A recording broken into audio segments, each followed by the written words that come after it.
let's talk about the new one, Bubsy 4D! So I recently played the demo for Bubsy 4D, and it was actually pretty good fun. It's being developed by the team behind the indie 3D collectathon platformer Demon Turf, and its upcoming sequel, Demon Tides, of which Bubsy 4D very obviously feels like a sister game to, since they're both built off the same engine, have the same graphical style, and even the controls for platforming feel very similar. But playing Bubsy 4D got me thinking about this IP. Who is the audience for a new Bubsy game? Why do people care about Bubsy? The trailer is sitting north of 750k views, so this is a relatively big deal. That's quite a lot of attention for a game like this. For reference, the game it's based on, Demon Tides, hasn't cracked 100k in its YouTube trailer, so the Bubsy IP clearly still has some power in 2025. But why? And what do people even expect from a Bubsy game in 2025? If Bubsy 4D comes out and is decent, is that actually what the fans want from a series notorious for being shitty spectacles? What's interesting to me about Bubsy is that I feel like hardly anyone is actually a genuine fan of this character in games. This is a character who had a few bad games in the early to mid-90s, one of which was particularly infamous. They even made a pilot for a Saturday morning cartoon starring Bubsy that didn't get picked up. He really was near the bottom rung of 90s mascots, alongside guys like Cool Spot and Aero the Acrobat. But then he dropped off the face of the earth, and nowadays he's more known for being covered in an episode of JonTron and other YouTube reviewers downstream of the angry video game nerd than he is for having genuine fans with a reverence for playing the titles in their youth. So I'm an unk pushing 30, and even I was born after all the main 90s Bubsy games were released, one of which was exclusive to the Jaguar too. There's probably more people watching this who drive a Jaguar than genuinely played Bubsy on the Atari Jaguar, bro. People with genuine nostalgia for Bubsy have to be in their early 30s at least, but people aren't checking out the trailer for Bubsy 4D because they actually like the game series. It's probably because they saw a funny video by JonTron or Donkey or Oniplays and want to laugh at a washed up 90s mascot platformer. Bubsy has had a career resurgence almost entirely due to memes. The Bubsy franchise was shelved after Bubsy 3D, which got turbo-mogged by Super Mario 64, and retains its place as a popular pick for worst game of all time. But he unofficially returned in 2013 with an irony-drenched web-based title, Bubsy 3D, Bubsy Visits the James Turrell Retrospective. This was done by the team who also did the ridiculous, ironic creepypasta-style Sonic fangame, Sonic Dreams Collection. I played this when I was still in school and didn't really understand it beyond its obvious surreal atmosphere. It's a game where you walk Bubsy through the James Turrell art exhibit, looking at the various pieces, and then you bobsled into hell and ruminate on the purpose of art. Playing it again now, it's something that I think is a mildly amusing shitpost at best. It hides whatever it's trying to say about art under like 50 layers of irony, and it ends up a weird mess. I will give it credit for at least inspiring a bit of thought on art, and even if they're doing it ironically, they're celebrating different mediums of art via the James Turrell references, but it's not really something I'd recommend.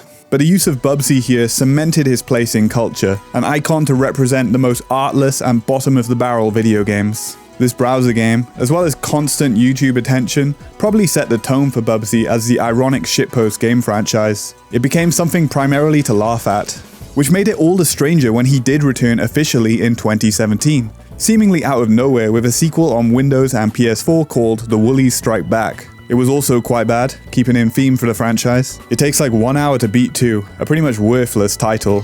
Take that, you cotton goblin monster!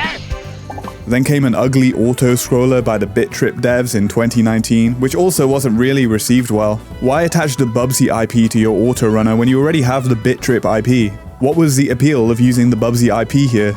The craziest thing about these two games is that they're played completely straight. They're just two more shitty Bubsy games. No winking at the camera or ironic detachment. They genuinely just suck ass like the original games did. What was even the plan for releasing these? Hope for JonTron to play them and his fans to buy the games ironically to check out how bad they were themselves? But this time, Bubsy 4D wants you to know they're laughing with you. In its announcement trailer, there are two knowing nods to Bubsy 3D's notoriety, and some of Bubsy's famous quips now have a meta sheen. It changes the dynamic a bit, since the appeal previously with Bubsy games was laughing at them. Look at this cringy Sonic wannabe with bad level design and floaty controls. He's like Poochie from The Simpsons played straight. Isn't that funny? Hey kids, always recycle.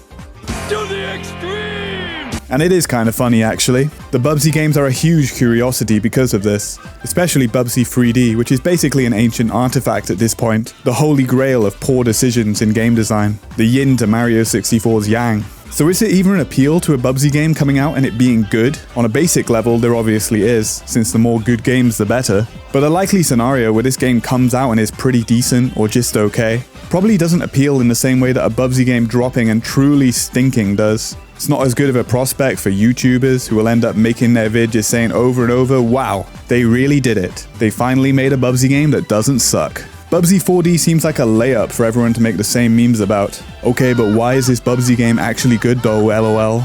But then what? Will we want more Bubsy if the mystique is gone? The franchise's identity was for the games being bad and the character being cringe. You can still be cringe, but cringe in a knowing way is different from a sincere attempt. Maybe there's some sort of appeal in turning Bubsy into a Deadpool meets BoJack Horseman type character. He's a wisecracking has-been who's now the butt of all the jokes, as much as he's also the comedian in control.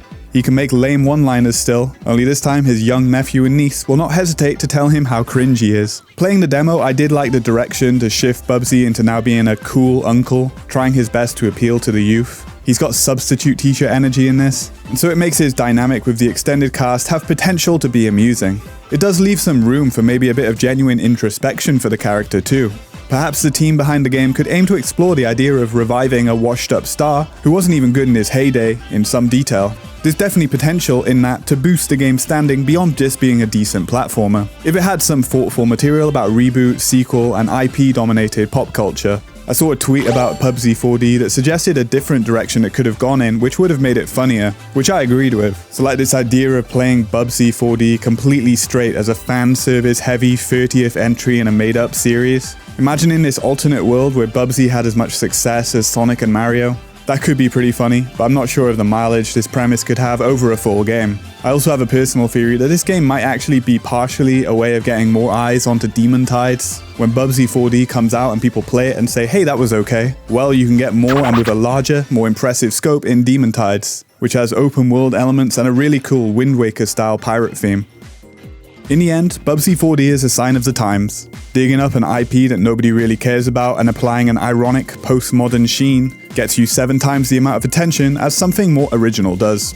Maybe Bubsy has become the underdog that people root for now. Yeah, all his games are shit, but what if he got one good one as a treat? Is that really all that appealing? Not really for me, but I understand why it would rile up internet commenters. You just know Bubsy plays well with ironic gamer Twitter posters. I also wouldn't be surprised if furries are behind this somehow too.